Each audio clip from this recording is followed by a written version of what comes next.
नमस्कार दोस्तों, ज्ञान सागर चैनल में आपका स्वागत है। तो दोस्तों, आज हम आपको मैकेनिकल एनर्जी बताएंगे, जिसे हम यांत्रिक ऊर्जा कहते हैं और जिसे दो भागों में बांटा गया है। और उन दो भागों से किस प्रकार क्वेश्चन आते हैं, तो पहले तो हम आपको बताते हैं कि इन्हें कौन कौन से दो भागों में बांटा गया है। एक होती है हमारी गतिज ऊर्जा और एक होती है स्थितिज ऊर्जा। देखो, गतिज ऊर्जा पे पहले चर्चा करते हैं कि गतिज ऊर्जा क्या होती है। गति के कारण उत्पन्न होने वाली ऊर्जा को हम गतिज ऊर्जा कह सकते हैं। या एक तरह से आपने देखा होगा, जिस चीज में जो गति होती है, या तो एक कह सकते हो कोई भी चीज गति करने वाली हो उसमें गतिज ऊर्जा होती है। जैसे अगर या कोई पानी बह रहा है या गति कर रहा है तो उसमें गतिज ऊर्जा, कोई वाहन चल रहा है तो उसमें भी गतिज ऊर्जा। सीधा सा मतलब ये है, जो चीज गति कर रही है, एक जगह से दूसरी जगह जा रही है, उसमें कौन सी ऊर्जा होती है? गतिज ऊर्जा। तो अब बात करते हैं कि इनसे एग्जाम्पल किस प्रकार आते हैं। हालांकि देखो, काफ़ी चीज़ें ऐसी होती है, एक जहाज होता है, एक नॉर्मल हर कोई वाहन होता है, हर कोई वाहन में गतिज ऊर्जा होती है। मनुष्य, पेड़, मनुष्य और जीव जंतु जो कि चलते हैं, सभी में गतिज ऊर्जा होती है, लेकिन सभी का पूछा नहीं जाता। पूछा क्या जाता है, इस चीज़ पे बात करते हैं। तो देखिए, स्टार्ट करते हैं मैकेनिकल एनर्जी।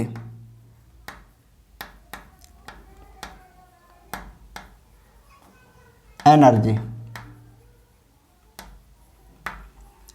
जिसे हम बोलते हैं यांत्रिक ऊर्जा।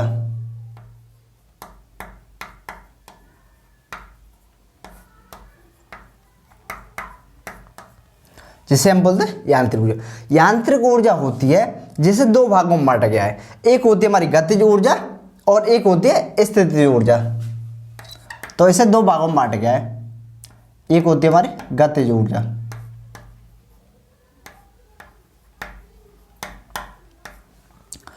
जिसे हम बोलते हैं काइनेटिक एनर्जी, और एक होती है हमारी स्थितिज ऊर्जा।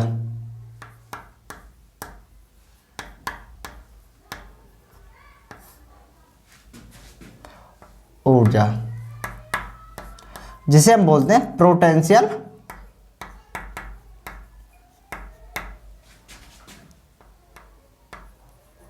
एनर्जी। तो पहले हम आपको गतिज ऊर्जा बताते हैं और इससे होने वाले एग्जाम्पल बता देते हैं।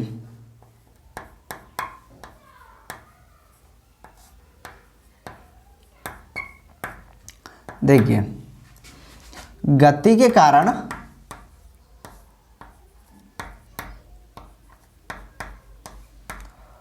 उत्पन्न होने वाली ऊर्जा,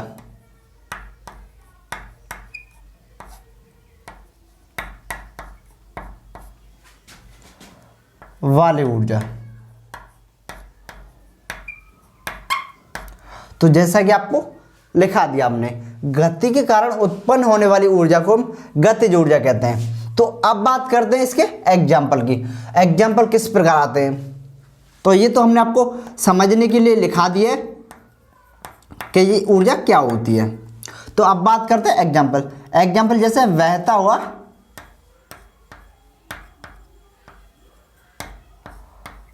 हुआ पानी, इसमें कौन सी ऊर्जा होगी? हमारी गतिज ऊर्जा।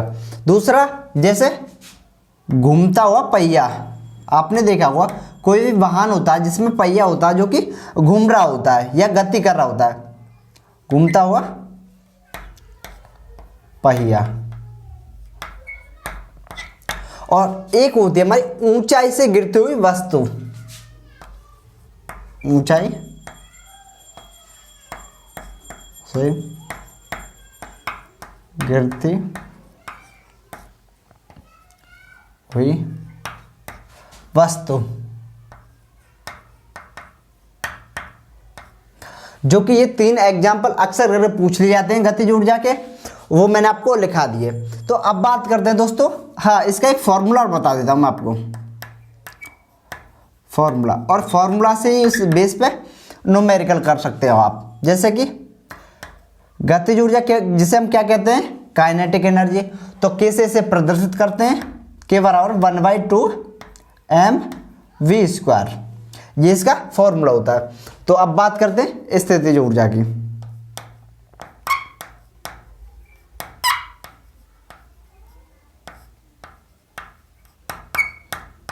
तो इसकी परिभाषा क्या कहती है? किसी वस्तु की विशेष स्थिति के कारण जो ऊर्जा उत्पन्न होती है उसे कहते हैं स्थितिज ऊर्जा। किसी वस्तु की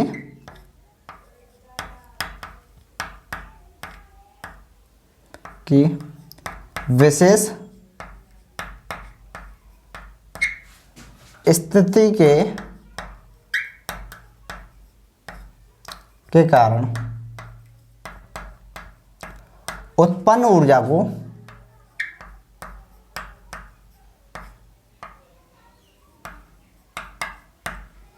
कौन सी ऊर्जा कहते हैं हम?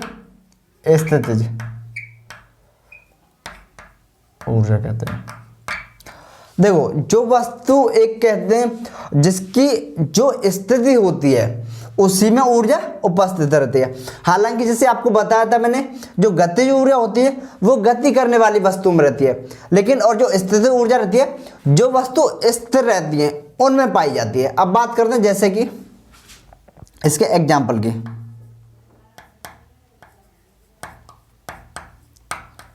तो इसके एग्जाम्पल कुछ इस तरीके से होते हैं, जैसे बांध होता है, आपने देखा होगा जो पानी का बांध होता है जिसमें पानी रुका रहता है, तो बांध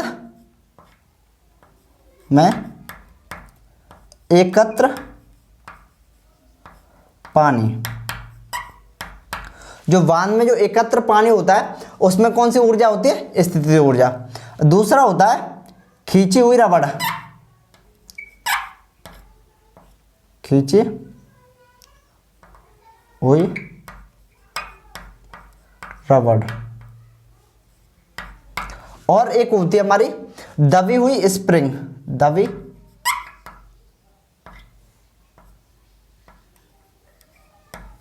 हुई स्प्रिंग। अच्छा, और है जैसे तनी हुई कमान,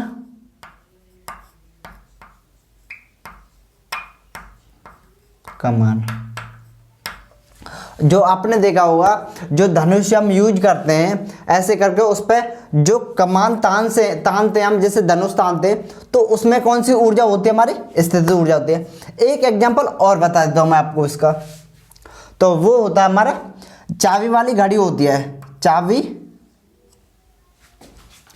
जो घड़ी देखी होगी आपने, छोटी अलार्म घड़ी होती है जिसमें हम चाबी भर देते हैं। चाबी भरने वाली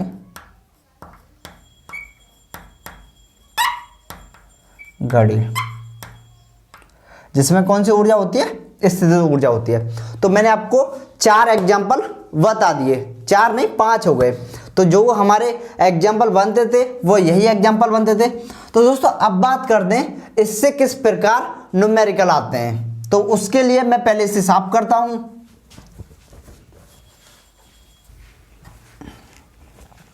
तो जैसा कि दोस्तों चर्चा चल रही थी हमारी एग्जाम्पल, यानी इससे न्यूमेरिकल कैसे आते हैं। तो देखिए न्यूमेरिकल आता है कि यदि जो गतिज ऊर्जा का जो न्यूमेरिकल आता है वो कुछ इस तरीके से आता है। यदि हम द्रव्यमान को 2 गुना कर दें और जो वेग होता है उसे आधा कर दें तो गतिज ऊर्जा पर क्या प्रभाव पड़ेगा, जो कि मैं आपको लिखा देता हूं। यदि द्रव्यमान को 2 गुना कर दिया जाए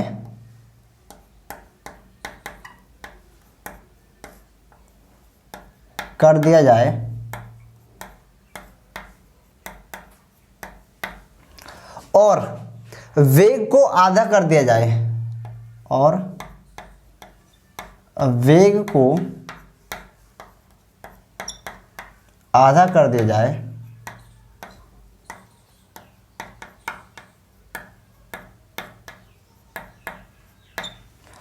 तो गतिज ऊर्जा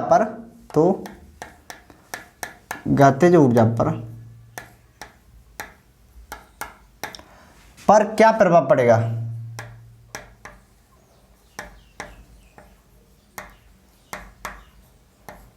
पड़ेगा। तो देखिए आपको पता है गतिज ऊर्जा का जो फॉर्मूला होता है वो इस तरह होता है, K बराबर 1/2 mv²। तो क्या कह रहा है ये, द्रव्यमान को 2 गुना करने के लिए कह रहा है। तो K बराबर, देखो द्रव्यमान को हम किससे प्रदर्शित करते हैं, 1/2 m बराबर, तो m क्या है, 2 गुना करना है हमें, तो m को 2 गुना कर दिया। तो अब कह रहा है ये वेग को आधा कर दिया जाए। देखो स्क्वायर तो लग रहा है, लेकिन जो वेग की वैल्यू है होती है उसे हम आधा कर रहे हैं। जैसे द्रव्यमान हमने 2 गुना किया और वेग को हमने आधा कर दिया, तो बस सिंपल सी बात है, कैलकुलेशन कर दो आप, 1/2 इंटू 2 इंटू, इससे कैलकुलेशन करोगे तो 1/4 हो जाएगा। तो इससे ये कट गई, तो बराबर क्या होगा हमारा 1/4। इसका मतलब होता है 1/4 का मतलब होता है जो उसकी गतिज ऊर्जा है वो 1/4 हो जाएगी। तो आप इससे समझ सकते हो। तो आप दूसरा एग्जाम्पल पर चर्चा करते हैं। तो दूसरा एग्जाम्पल कहता है कि यदि गतिज ऊर्जा को 4 गुना कर दिया जाए, जो गतिज ऊर्जा होती है उसे 4 गुना कर दिया जाए और वेग होता है उसे 2 गुना कर दिया है, तो द्रव्यमान पर क्या फर्क पड़ेगा, क्या प्रभाव पड़ेगा। देखो ये चीज होती है, आपको 2 चीजों की वैल्यू दी जाती है और तीसरी चीज के बारे में पूछ लिया जाता है। जैसे इसमें आपको द्रव्यमान और वेग की वैल्यू बताई गई थी, तो गतिज ऊर्जा पूछ ली गई। अब क्या कर रहा है, गतिज ऊर्जा और वेग की वैल्यू बता रहा है, तो द्रव्यमान पूछ रहा है। देखिए यदि गतिज ऊर्जा को 4 गुना कर दिया जाए, 4 गुना कर दिया जाए और वेग को 2 गुना कर दिया जाए, तो द्रव्यमान पर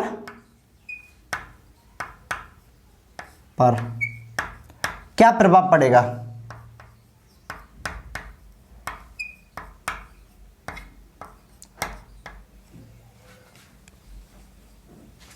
तो द्रव्यमान पर क्या प्रभाव पड़ेगा,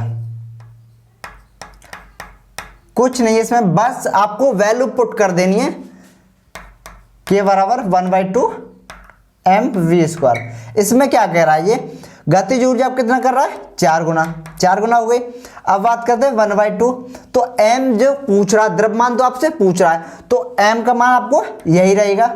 अब बात करते हैं v, तो v को क्या कर रहा है, 2 गुना करने कह रहा है, तो 2 इसकी वैल्यू रख दी, 2 गुना कर दिया हमने और स्क्वायर जो कि लग ही रहा है।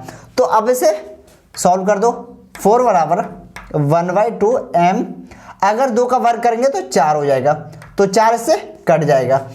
तो देखो 2 को हम इधर ले जाएंगे तो m बराबर कितना हो जाएगा, 2। यानी इसका मतलब होता है जो द्रव्यमान होता है वो हमारा 2 गुना हो जाएगा, और यही ये कहना चाहता है। और यही ये पूछ रहा था कि यदि गतिज ऊर्जा को 4 गुना कर दिया जाए और वेग को 2 गुना कर दिया जाए तो द्रव्यमान पर क्या प्रभाव पड़ेगा, तो हम कह सकते हैं जो कि हमारा द्रव्यमान होता है वो 2 गुना हो जाएगा। तो गाइस फिर मिलते हैं आपको एक नए वीडियो में और एक नए टॉपिक के साथ।